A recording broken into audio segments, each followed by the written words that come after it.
We don't play the social game. We are social. Power 98.5. Hi, this is Dan Aykroyd. He's progressive. He's beautiful. He's thoughtful. He's intelligent. He's powerful. He's positive. He is Stephen Cuoco on Power 98.5 Satellite Radio. Empowering listeners from the US to the UK. Live on air with Stephen Cuoco. Hey, what's up? My name's Grant Kanoki. I'm a singer, songwriter, producer, and artist, and you're listening to Power 98.5. We are back. What a great morning. Wow. We just got done interviewing Ms. Allie Taylor. She shared with us about her upcoming show that's going to be on, or she didn't share it. She just said that she's got it going to be on a show. And it's going to be on Fox. I did some Google search, come to find out that there is going to be a new show debuting on Fox in September. And it's called I Can See Your Voice. So I'm excited to find out more. Nick Cannon is on this season. This is season 3. I usually cover NBC The Voice. I have not covered this show yet, so definitely looking forward to that. Thank you, exactly. We've got to support these music artists. We have got to support them. They deserve it. They need it. And very appreciative of that. Where are we at here? Where is it? I did so. Thank you, Christina. Yes. We're going to have that ready for you, Allie Taylor. We're going to process that. It's going to be available today on Spotify, Amazon Music, Amazon Audible, and iHeartRadio. Remember, come home first, Power 98.5, power985.com. Website, download the iOS or Android app. Tune in on Alexa. We're available on Odyssey and Apple Music. Come on, all the best. You can't be, and it's free, commercial free, and it's free. We had on this morning professional MMA fighter Nazim Sadikov, hailing from New York. He just won his fight against Mr. Terrence McKinney. Terrence was on a couple months ago on my show. Great guys, great men, great fighters, exceptional human beings. That interview is going to be also available on Amazon, Spotify, iHeartRadio, and Amazon Audible, Amazon Music to be more specific. So we have Nazim Sadikov, we've got music artist Allie Taylor, and then we've got my good friend back again, Mr. Dan Link, from Naked and Afraid legend, Naked and Afraid XL legend, Last One Standing legend. I'm saying he's a legend. We're gonna get into it. I watched this last night. I told you guys before I interviewed Allie that I was so excited. I called and left a message for Mr. Waz Addy, who won the show. Man, I'm so proud of Dan. I'm so proud of Waz, and I'm stunned that Matt Wright didn't make it through. Like, it was like Dynasty for Discovery. Last One Standing. Steven, we got to get him on. I have to call him. I'm surprised he tapped out. Gary, I am kind of not surprised he tapped out. I mean, I cannot weigh in how I would do it. And I have no judgment, no critique of what any of these, the men and women should have done. To know that there wasn't, and Dan Link knows this, knowing that there was not a workable flushable or a toilet that I could flush, I wouldn't do it. Come on, it's not happening. With my skin, how sensitive my skin is, and what these guys go through, and the transformation, and the idea, I don't want to be, in a position like Steve where he was losing teeth and people getting bit, and Matt almost losing his toe, and Dan, he's a good looking guy, great physique, but you know, he almost lost his Superman ass. You know, this is not happening. I'm not going to put my body through it. But congratulations to all of the contestants that were on there. And yeah, we're going to get right to it and find out from you, Mr. Dan Link, what the heck happened there at the end. I thought you had it. They made it look like that you were, you know, going through wood, and was like from the Stephen King film Carrie, just lighting fires out of his hand. How the hell did this happen? I thought you were going to win. I was shocked. I'm nothing to Waz. I love him. I adore him. He's family. What was going on that you did not have those 3 fires going? What were you doing with all of that wood when you already had Kindle? Thanks for having me on again, Steven. Yeah, it was close, wasn't it? So close. Part of it, and this is not to take away from Waz's success, he deserved every bit of it, and I'll get to that in a second. But part of it, I think, you know, I beat Waz in the bow challenge and had a little bit of a lead, and I'm quicker than Waz, he'll admit that too. I was trying to get that. I don't know how much they showed on the episode, but there was a cache that said it was something worded something like critical survival cache or something needed for the final part, and there was just one. But to find that, it was along a very, very, very long straight path. To find that, I had to pace out my steps, which slows me down, and then I had to like climb up the side of this thing and get it down, and I ended up dropping it. But it turned out to just be some tinder, and we didn't know exactly before we started and got our map that we were going to have to light those fires. Once we started the bow thing, we did. But we were carrying an ember. We kind of assumed we were going to have to start a fire at the end. So I already had my bag full of tinder and all of that stuff. So finding that cache, really taking the time to find that cache, I should say, really slowed me down significantly. But again, I can't take it away from Waz at the end. I was trying to start fires like a normal person would start a fire. But he came through with the strategy. He dumped all of his embers in the 3 different. You had to start. For those of you that haven't seen it, you had to start 3 signal fires each. Each person had to start 3 separate signal fires to signal a helicopter for extraction and to be the winner. And I was trying to start fires like a normal person. Got there just a little bit before Waz, but Waz just dumped all of his embers in each and threw stuff on top of that to start a fire. And it was a solid strategy. It was a solid strategy. I couldn't fault him for it. I don't know what they showed in the final interview, but I wasn't even upset. Maybe it was just because I was very excited to have a cheeseburger. But I was stoked for Waz. I was very, very happy for him. And for it to be us 2 at the end, after all we've gone through together, I couldn't have been happier. Are you surprised that Gary tapped? No, not really. You know, Gary and I have been through some stuff. We haven't agreed on everything, but he showed a lot of heart at the end there. Like, he honestly probably should have been med tapped. His eyes were not focusing. They were going different directions. His words weren't making sense. Like, his tank was on empty at that point. So he showed a lot of heart in lasting as long as he did. Yeah, Gary has always been a hit or miss for me. I will say that I felt for him in a good way. Yeah. In a kind way. I felt for him. Absolutely.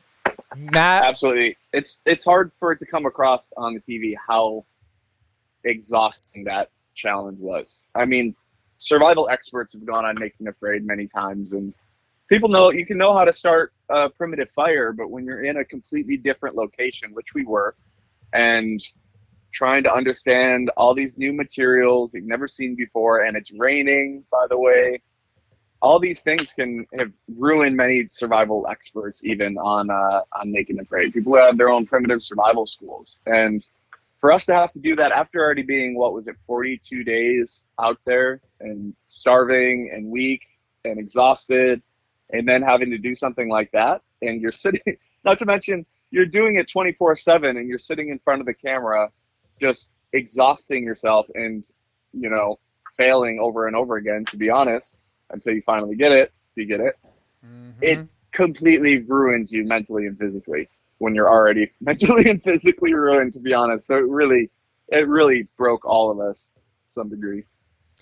What I'm really surprised is Matt. I was stunned that he didn't make it through. I saw and remember they showed his leg completely spasming. How he went through all of that. I have to say, this was shared by Deborah. It said, I found Matt to be a manipulator. He has managed to occur quite a following, and the way they treated Jeff was bullying, and truly was the only true survivor. He was alone. So a couple things I want to express on that, Ms. Deborah, is one, we don't know all that goes into something. Like you said. Number two, I would have to say that nowhere near would I ever consider Mr. Matt Wright to be a manipulator. Just because someone calls out something, just because someone feels a certain way, doesn't mean footage doesn't lie. Camera doesn't lie. I'm going to honestly say, and I'm saying this with all due respect to Discovery, I don't want to see Jeff on another show again. You know, give credit maybe where credit is due to where what all of you guys put yourselves through, but nowhere near did Matt ever have the attitude from all the episodes that I watched the way that Jeff did. And, you know, bullying can come in many different ways and forms and tone.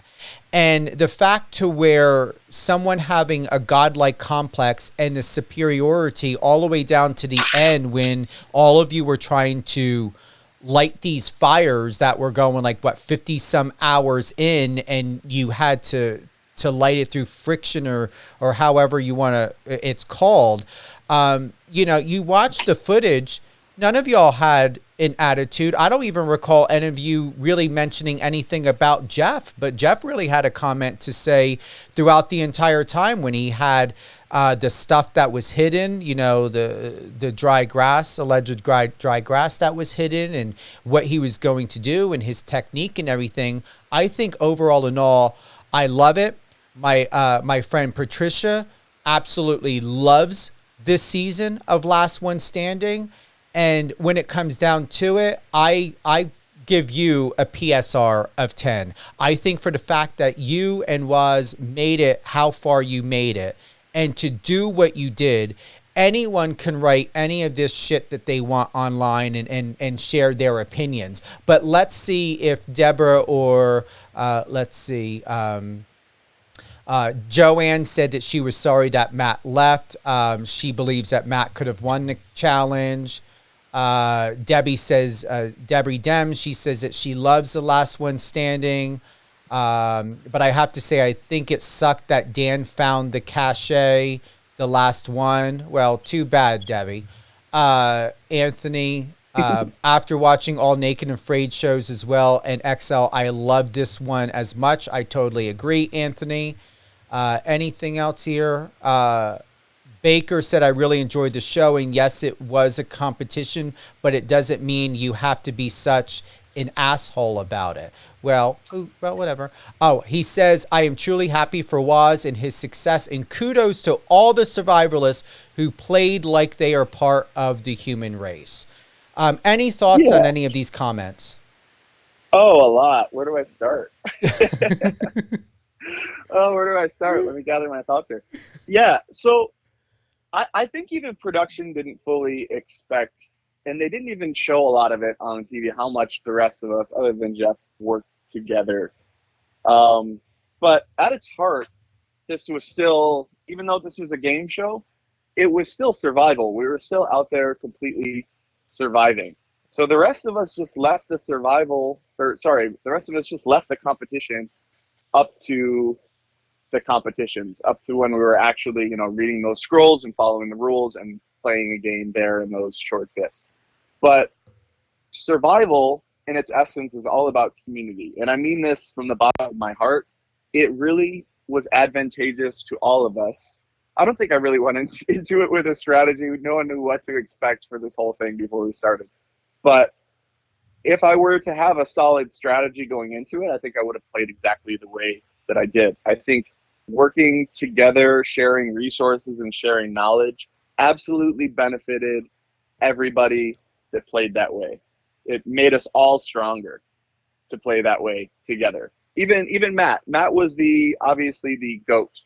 For those of you who haven't seen it, Matt is just well renowned in the Naked and Afraid community for all that he's accomplished. His hunting skills, his everything. You know, it really set in for me once when I was, I don't know why this small thing stands out, but I was working with him in the Amazon and I was tying some simple, basic hitch knot. And he showed me this like special way that he learned from an Amazonian tribe member to like twist the string in a certain area that just made everything easier and more efficient. He's got a little hack like that for everything that's survival related. He's just, and we have a lot of respect for him because of that. So yeah, it was a shock to see him go out. I think, you know, an injury or something like that was the only thing that could have taken him out or slow him down in this type of competition. But as far as the Jeff stuff goes, you know, I think, and I'm not revealing anything that wasn't on the show at all, but I think what people are forgetting is the context with Jeff's behavior. I think people saw like the later episodes and the way we were treating Jeff, and of course Jeff being like, oh, bullying, but they're forgetting 100% the context of what happened in earlier episodes. You know, Jeff started right away with a different strategy than everybody else, which is fine. You can have a different strategy, that's okay. But he didn't want to share anything. Every word that came out of his mouth was manipulative. He would take from you, and he didn't do this challenge alone. People that are saying that, we gave him stuff all through the beginning. We gave him Impala, Diker, potatoes, like all kinds of food items. But he would turn around and make fun of you for giving him those things, and would absolutely not share them going back. So we did it, but we did it for a while. We gave him chances, and he refused to share anything and was just manipulative again, would make fun of you for it. And eventually you can only be so naive. So he didn't want to share anything with the group. He's playing a high risk, high reward strategy. He didn't want to share anything. But if he found something, if he found a food cache, he would have kept it for himself. He would have let it rot before he gave it to other people. So it put us in an obvious position where, like, okay, if we're all, you know, going to share food and whatever with each other, and this person's not, then we can't let this person get the food. And again, we give him many chances to share and join the rest of the group's mentality, but he didn't want to, and it put himself in an obviously a bad position. But it was an obvious conclusion that all of us came to independently. You know, we're all smart, independent thinkers. We weren't being influenced by one person or another, but we had to do what we had to do. I said from the beginning, Jeff's strategy was shooting himself in the foot the whole time. I agree. And this is by Jeff Hagley. I'm sorry, Jeff is kind of annoying, but the way everyone else on the show has treated him is ridiculous. They have hanged up on him at every chance, and he has survived so far. He's not crying about it. He's figuring out how to survive. Would I want Jeff over to my house for Thanksgiving? Probably not. But he is playing this as a game and not some social experiment. The other contestants are acting like middle school students, and this has nothing to do with my name. Anonymous replied back by saying, I agree with all of that. Too bad no one on a show actually noticed the group was doing to Jeff what they were punishing him for. We fully knew that. We were playing we had to, like I was just saying earlier, we had to eventually play by his rules with him. And that's really all that it was. Yeah. But keep in mind, none of these people were on set. It's all subjective, if you want to say, because, you know, there are plenty of other things that, I mean, the way we played Jeff was totally dictated by what I was just describing. But there are other things that you don't see on camera that lead us to not like a person so much, but or that don't come across as well on TV. But so there's some of that behind the scenes stuff as well, of course. But still, we played with him by his own strategy. And I agree. And lastly, to say, Rand Parker and Herb Williams both. Rand said anyone but Jeff. Herb said definitely not Jeff.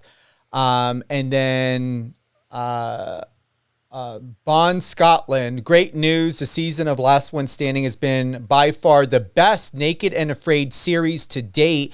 The cash prize, the recognizable survivalist legends, and the history between them all has made it very entertaining. Okay.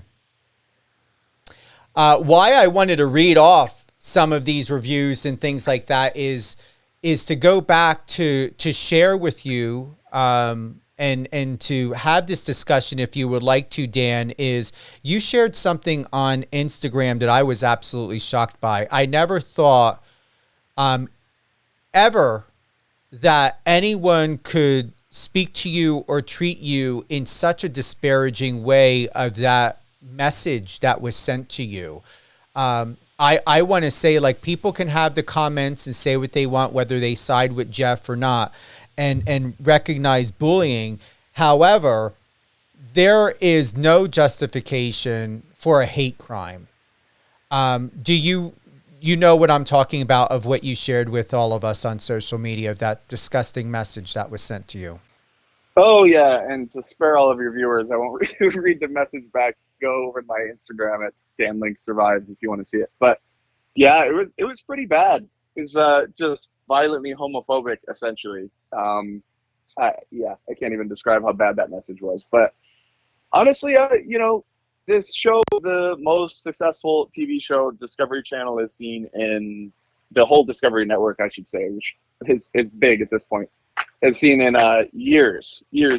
So there's a lot of viewers, a lot of great comments, 99% great, and some not so great. But the homophobic ones honestly bother me the least these days. I think maybe I just don't have the shame or self-hate required to let those words get to me. But that one was particularly bad, and I wanted to be a little petty.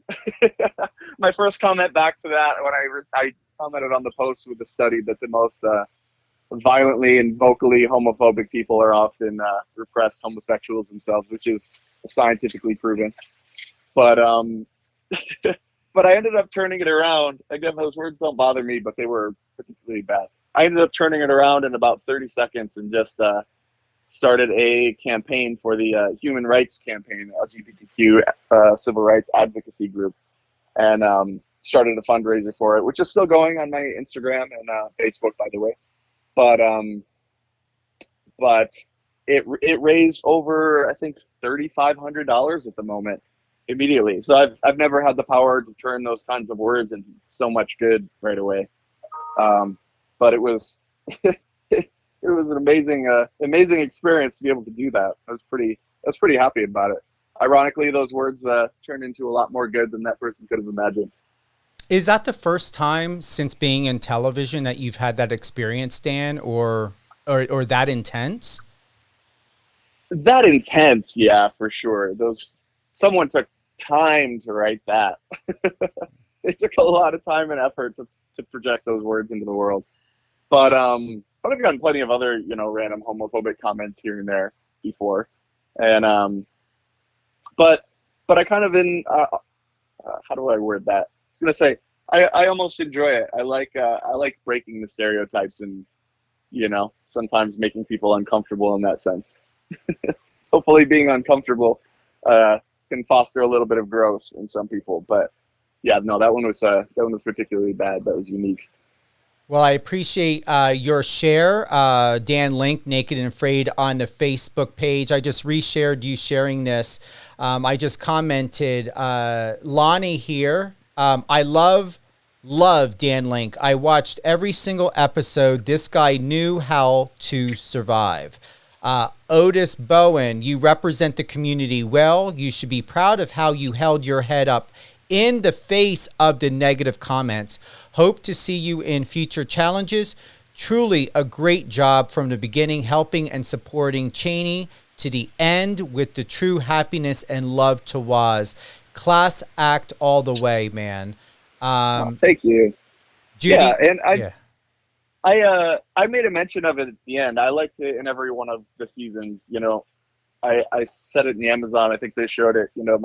My sexuality, obviously, it had and has nothing to do with why I go out and do these challenges. I do them for the adventure and for the experience. But I think in the beginning I was ignorant. I live in a bubble now. I'm very grateful where I have a great support system. A lot of people who love and care about me, and open relationship. I don't have to not open relationship, but open and accepting relationships. And I'm very comfortable with who I am. And I think I became ignorant to a certain extent of the amount that representation of marginalized communities, especially in these outdoor communities, still really matters. Like I've gotten so many messages from people at the end of each challenge. And that's why I like to mention, just make mention of the fact that I'm gay at the end. Because I'll see a lot of comments that say, your sexuality has nothing to do with it. There was no need to mention that, blah, blah, blah, blah. And I see the point there, but in an ideal world, those comments would be true. In an ideal world, my sexuality would not matter at all. But we don't live in an ideal world. We live in a world where, people still have a very hard time coming out and finding their own in the United States, not to mention around the world. And I've gotten so many messages from people. I have a couple in front of me. I'm not going to read the whole thing, but this one woman is telling me about her grandson that came out at 13 and was having a really hard time with it, but watched the show and saw me on it and wanted to join a local outdoors group. And originally he was really scared about how he was going to be accepted or judged in that type of community. He wasn't doing it, but then he watched Naked and Afraid and saw me on it, ended up joining this group and became a huge support system. And unfortunately, her grandson's brother ended up being killed at 16, and that outdoors group that he was a part of became his biggest support system and allowed him to sort of come through that. But that's just one example of all of these messages I've received that, it just shows how much representation, especially in, queer communities and communities you don't see in these outdoor situations very much. Representation of someone who's succeeding and doing well still, it really matters. It really, really has an impact, a real world impact. That's why I like to make a little plug and make it known.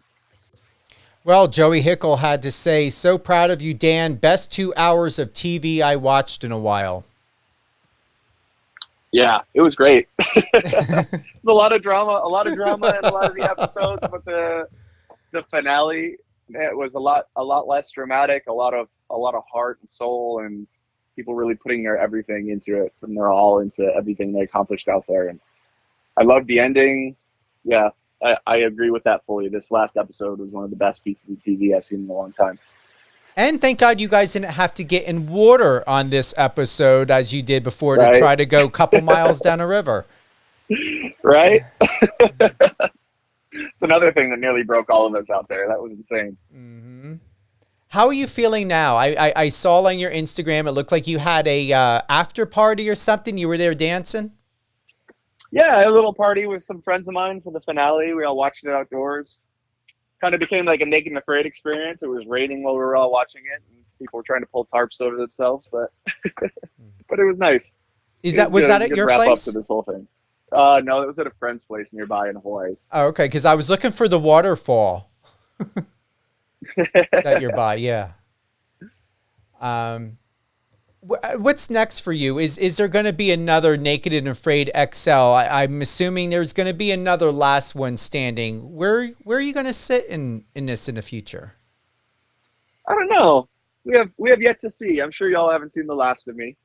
Last one standing was, by the way, just confirmed for a new season. So hopefully, maybe, I'm not sure exactly when, maybe next year that'll be out. But I don't know if I'll be on that one or not. We'll see, but I think there'll be more naked adventures in my future or something else. Still, I'm looking into other avenues, but yeah, TV wise, that is yet to be determined. But I'm sure we'll be in touch. I'll let you know what comes next.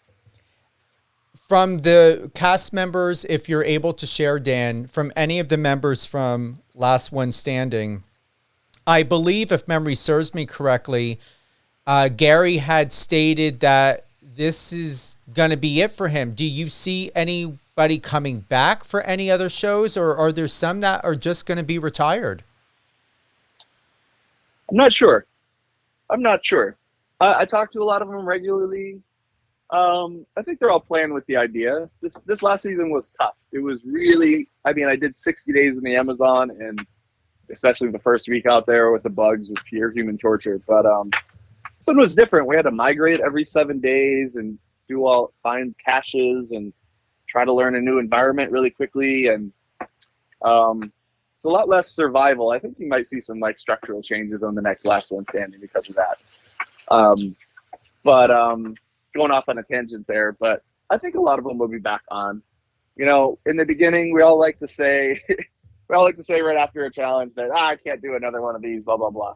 But then maybe it's the amnesia of the bad parts of the challenge, and the good parts stay, and the adventure lives inside of you. But they have us by the adventure bone. When we get called to do another one, even if the gut reaction is no in the beginning, we always end up coming around to it again. So I don't know. I wouldn't discount anyone, even if they're saying they're not going to do another one, from being back out there again.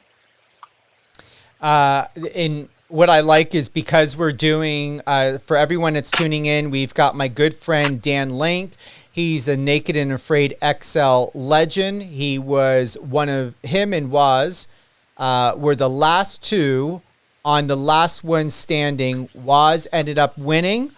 I very shocked. Dan was so close. They're both winners.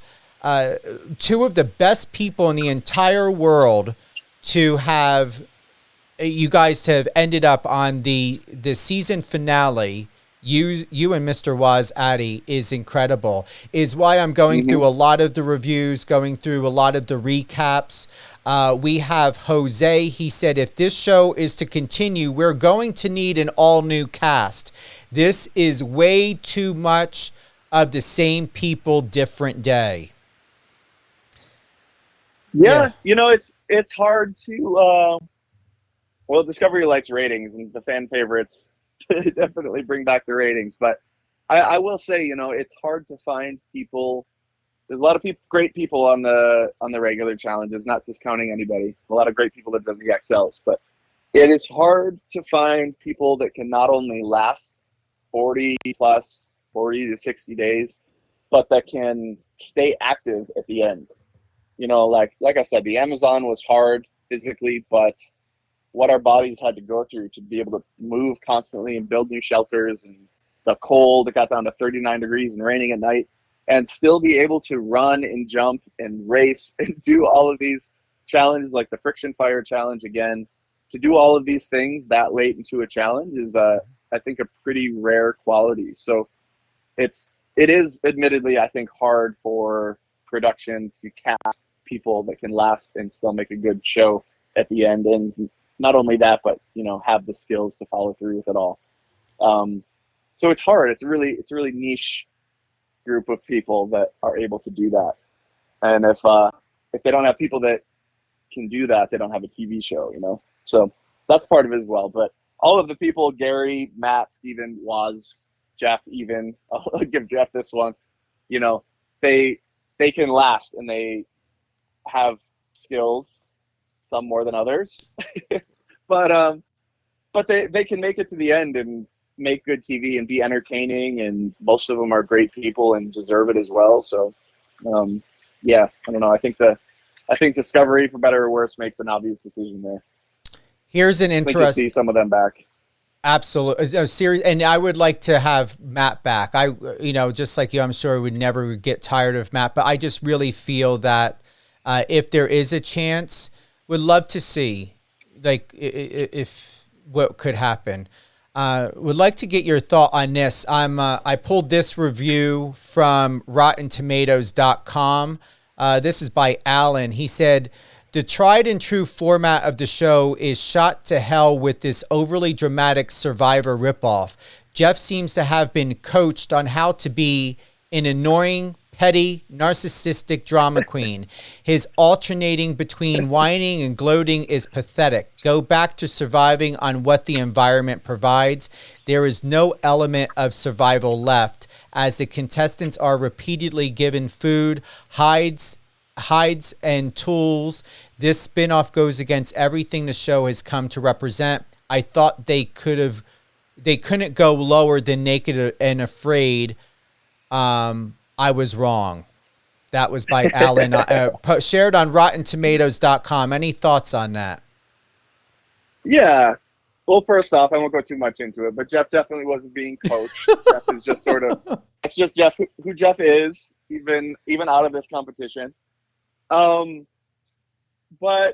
I think you got to give production a little bit of grace there, because Naked and Afraid is sounds like this guy's not a Naked and Afraid fan to begin with, but Naked and Afraid, I think the reason why it's successful, it's such an organic and crazy thing. You know, things just happen naturally, and the basic premise of the show, as it used to be, was just dropping people in the wilderness and making them survive, and the drama ensued from there, and it made a great show.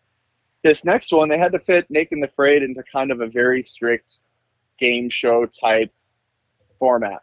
You know, there were a lot more rules and regulations, and there's a whole fairness committee there. And it was the first time they've ever done this. It was a monumental achievement to be able to fit something that organic and crazy into this type of framework. See, again, you have to give them a little bit of grace, I think.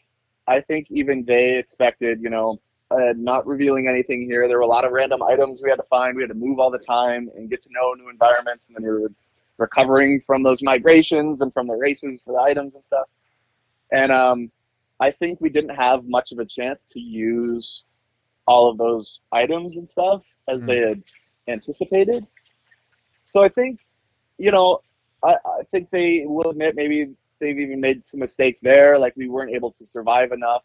I think there's going to be some changes to the framework of Last One Standing in the future, maybe. I still think it was an amazing show, absolutely, but not perfect for a couple of reasons, maybe is what people are saying. Some people are saying, like that person, but I think you'll see some changes to the format in the future. I'd really like to see, I think the partnership between the rest of us, I was just talking about this earlier in the show, if y'all missed it, at its base, this was still a survival challenge, and working together for the most part, outside of the actual competition parts, working together really benefited all of us, and it, highlighted how important community is in survival. And I'd personally like to see more of that highlighted. I don't think it was highlighted enough in this one. It showed more of the competition, even among the rest of us. But there were a lot of great things that happened out there too. It still was survival at its heart, but it was also a game show, so a lot of that was shown. I'm going to read one last review. This is going to be a critic review. All the other ones were from the audience. This is a critic review. This is from Liz Koken. She is from Decider. She wrote, despite the previous success of the Naked and Afraid franchise, Naked and Afraid Last One Standing proves that maybe this show should always have been a competition. Your thoughts? Absolutely not. No. The best part of Naked and Afraid, which again I think they could highlight more in the Last One Standing format. The best part is, working together and building each other up, and the teamwork, and trying to make it to the end as a group and that kind of thing.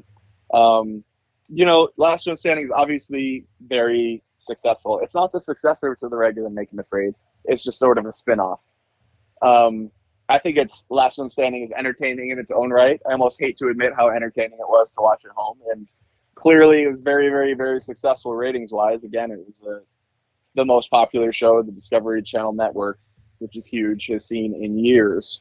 So there's obviously some pluses there, but there are really a lot of beautiful things highlighted in the regular Naked and Afraid.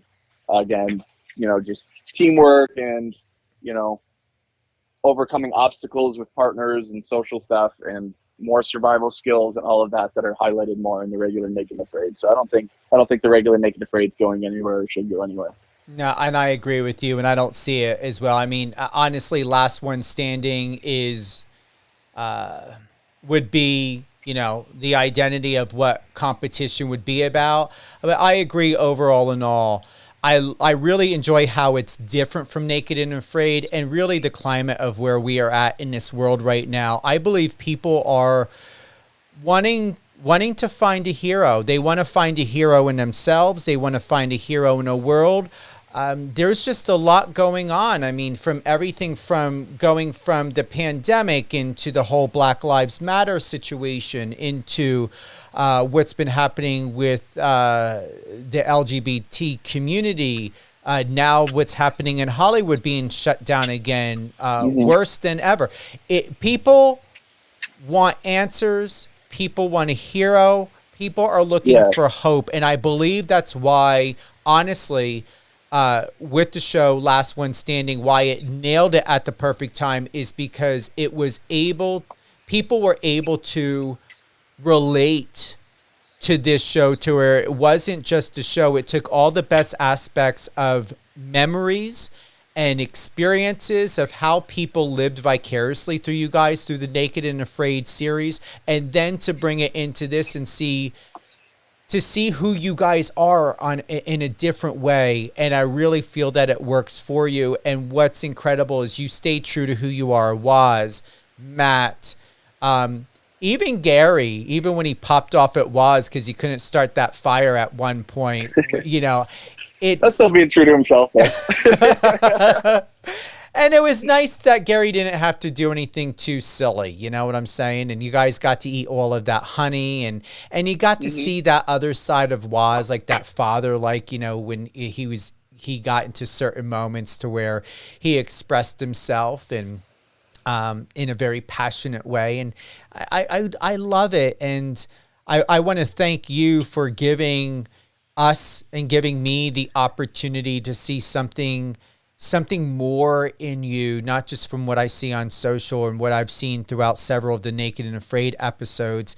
I feel closer to you because not only from the heartfelt, in-depth conversations we've had privately, also for the fact of just who you are as a human being. And when you shared, about the humble means of where you came from and wanting to, where you wanted to use the money for your family and not making a lot, being a biologist in Hawaii, and just I got some grief for saying that. Did you? Why? What happened? No, I think people were kidding around. They were like, I don't feel bad for you for being a biologist in Hawaii. And I was like, well, fair. Okay. But it's true. Make no money over here. But I like my job. Anyway, sorry. No, it's just, it's really good to you. I understand because I'm in the entertainment industry, as you know, over 30 years of understanding the business. What I appreciate most about this is no matter what of how people think or presume or assume anyone or anything, I'm just going to say like this is about you. We are here with you right now. I'm here with you right now, Dan, and I want to say that I am excited and honored that you're giving me permission, our listeners permission, to be able to hear what you have to say and to hear your truth. And that needs to happen more often. And I'm very happy that this is happening for you and it's happening here right now. Me too. I really appreciate the opportunity to be on here and speak with you, Steven. It's been a wild ride. I'm sure it's not over. No. And with that, what is next for you? I mean, it doesn't even have to be television related. What's next for Dan? I don't know. And that's part of the excitement. There's some stuff in the works that I can't really talk too much about now, but I don't think you've seen the last of me out there, TV related, but I've been working on my job. I love my job in Hawaii. I work for the Papahanaumokuakea Marine National Monument. It's the largest actively managed marine reserve in the world. And the species out there on each one of the islands in this massive marine national monument. It's about 545,000 square miles. It's massive. But each one of these islands are extremely remote, more remote than the International Space Station in terms of how long it takes to get to medical care while you're out there. But all of the species on each one of these islands has evolved in their own little bubble, in their own isolation, has their own species that are endemic, meaning they're only found on these little tiny islands that are, some of them single-digit acres. And all of them are imperiled, at risk to sea level rise and climate change and introduction of invasive species and all of these other things. So it's I'm very, very passionate about that and putting a lot of my energy into my job now as well, not just the TV stuff. A lot of people think the TV stuff is my full-time job, but it's just my side gig at this point. But yeah, I don't know, devoting a lot of energy there, and but I'm addicted to the adventure of Naked and Afraid and the TV stuff. So I'm sure you haven't seen the last of me. It's hard for me to say no to opportunities that come my way. Absolutely. No, and I don't believe or feel that you're done yet. I mean, when it comes to that day, I will trust your thought and your feeling on it. And it's just I have to say this, as much weight as you lost, you still look darn good even in the season finale. I mean, you just looked ripped and you had your muscles, and just need to keep your face nice and full and fluffy the way it is. Yeah, I looked down at myself at one point near the end, and you could see all like the vasculature and my muscles and stuff like that. I told someone I feel like I look like an animal that's been you've taken the skin off of, and you just see their muscle and their veins underneath. It looked insane. I don't know how I found the energy to keep going at the end. I think it was all adrenaline, but out there it's not especially in the regular Naked and Afraid, in the Last One Standing as well, just the same. It's really not what you want to do anymore. It's what you have to do. And your brain, I won't go too much into this now. It's a whole other conversation, but your brain like switches into this survival mode. Maybe, I don't know if it's the starvation or if it might just be the isolation and being in the outdoors without electronics or your phone. On your phone alone, there's 1,000 things you're keeping track of at one point in time. And out there's just barely anything. And the calculations seem so simple of what you have to do, and the calculations of not only what you're doing in front of you, but of your life, and looking back on it, looking forward and what you need to do in your life and to make things happen and what's important to you. All of the calculations become so simple, and it is kind of again, it's not what you want to do, but what you have to do is very, very clear. So it just, if sometimes your body breaks down and doesn't allow it, like in Gary's situation, but I don't know. It just becomes very simple what you have to do, and it gives you a lot of motivation to push forward, I think. Well, Dan, I want to say thank you very much for being with us today. Congratulations on making it to the end of season 1 of Last One Standing. I'm proud of you. I'm always here for you. You're welcome. And this is just exciting. It really is great television at its best. And just make sure you're not ever out of sight and out of mind. Never. Thank you. I really appreciate that. Any closing thoughts? It's been a wild ride. Shoot. No, I don't think so. I really appreciate the opportunity to be on your show. You're an amazing host, and I kept telling everyone after the last show I was on, for those of you that haven't listened to it, you should go back in the podcast and listen to the last episode I was on with Steven. Did a really deep dive into my life. Talk Naked and Afraid a little bit, but a big deep dive into my life. And your ability to ask introspective questions and lead a conversation is unlike something I've ever seen. So you're definitely doing the right things. You're on the right track. I appreciate Thank you again for having me. Absolutely. Anytime. It doesn't even need to be Naked and Afraid or Discovery Channel. Whatever you want, anytime, any topic that you would like to get on and share, just please, by all means, let me know and we can do it. I will. Thank you. Sure, it hasn't been my last time on your show. Oh, no. No. And I can't wait to meet you as well. I'm going to be excited for this one. And and please, anywhere we're going to be, I would like to be near an operational bathroom. Deal. We can make that happen. Yes. Dan, any closing thoughts, shout outs, anything you want to share before we head on out? I think I gave a shout out to my husband, David, on the last one. I'll do that again. I'm not going to lie. Before my first challenge, my first Naked and Afraid challenge, even though it was just 14 days, I made that decision. I got I saw something on Facebook that said, if you or anyone wants more information on being on the show, send us a message. And I sent an email in 2 seconds, didn't think anything of it. I had just seen an episode or two, had an interview that day. They called me up, had a couple more interviews after that. And a month later, I was in Mexico for my first one. But in the first challenge, he was like, I don't think this is a good idea. This is a rash decision. It's dangerous. You're going to be on TV and it's going to follow you for the rest of your life. You haven't thought this through. And all of that was absolutely true. So I can't fault him there at all. But he's become so supportive over the years of me doing it. It's been 5 years now. My God.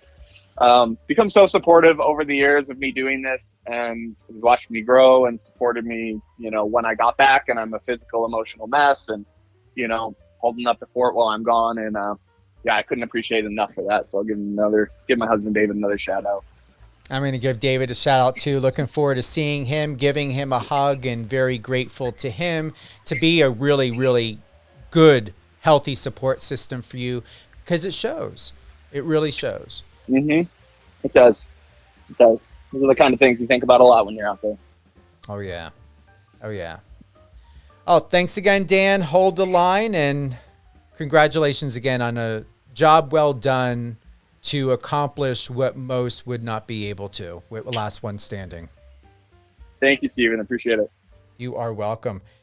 Thank you again for everyone who tuned in. Live on air with Stephen Cuoco on Power 98.5 Satellite Radio. We will be uploading this and sharing it with our distribution company. It will be available on Apple Music. Not Apple Music. Well, yeah, because we're live. Amazon Music, Amazon Audible, Spotify, and iHeartRadio, any one of your favorite podcast platforms. Remember, this is a radio show, not a podcast. Radio show first. However, we do enjoy sharing all the latest and greatest of the shows. Anyone that I interview on Amazon, iHeart, Spotify. So this way you can listen to it at your leisure, share it with your friends, have those custom links and more. This show will re-air. Make sure whether you're using the iOS or Android app or on power985.com, you check the schedule. Whether it's on a homepage or the live music page, the schedule is there. You can tap on the days.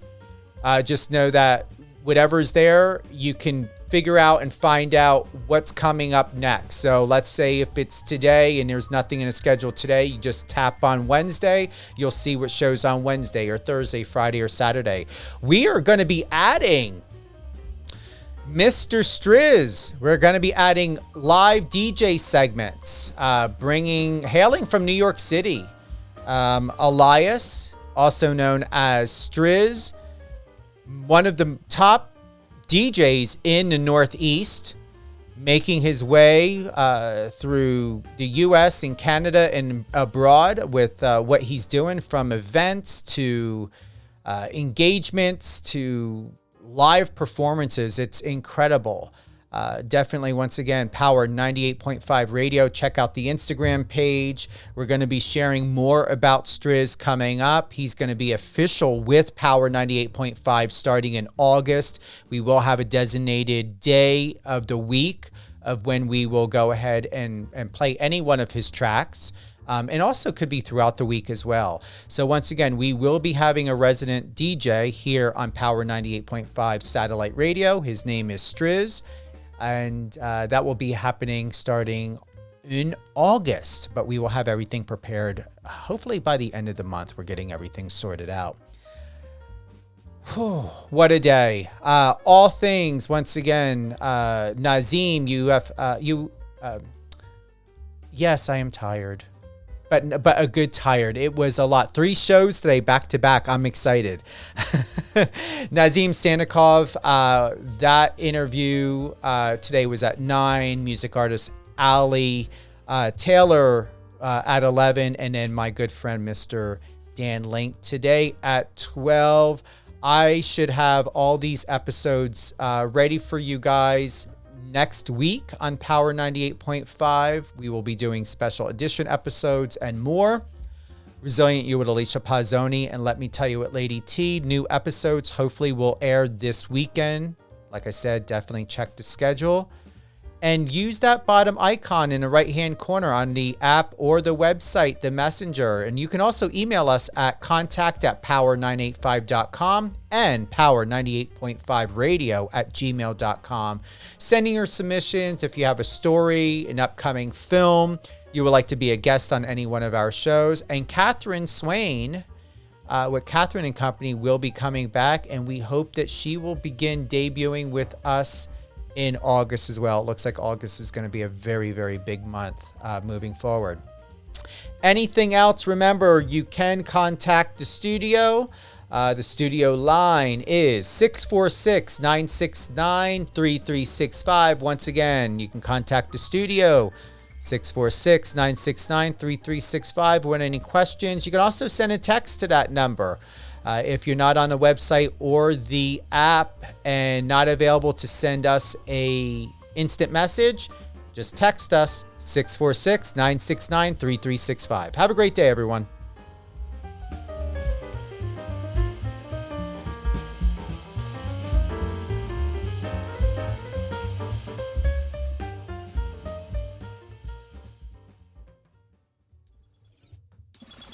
Friend us on your socials and let's connect.